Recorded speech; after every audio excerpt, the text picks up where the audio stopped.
Hello అందరికీ, ఎలా ఉన్నారు? ఎండాకాలం వచ్చేసిందండి. ఎండాకాలం అంటే మనకి ఇంట్లో పనులే కదండి. కారం పట్టించుకోవడం, పచ్చళ్ళు, వడియాలు ఇంకా స్టార్ట్ అయిపోయిందండి. మా అమ్మ అయితే పొలం పనికి వెళ్తుందని చెప్పాను కదండి.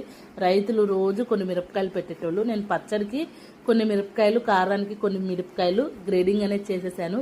ఇంకా డైలీ బాగా మిరపకాయలు అయితే ఎండబెట్టేసామండి, ఒక 3-4 డేస్.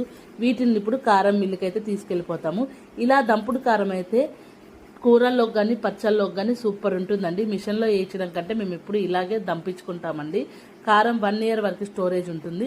ఇంకా ఇప్పుడైతే పచ్చళ్ళకి కారం అయితే ప్రిపరేషన్ అయిపోతుంది. జస్ట్ మిరపకాయలు మనం ఇలా గొడ్డు కారం దంపించుకోవడమే.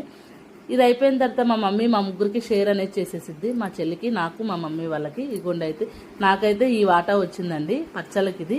ఇంకా మసాలా కారం కూడా ఎలా పెట్టుకోవాలో నెక్స్ట్ షార్ట్లో పెడతాను. ఇలాంటి మరిన్ని వీడియోస్ కోసం ప్లీజ్ సబ్స్క్రైబ్. Bye bye.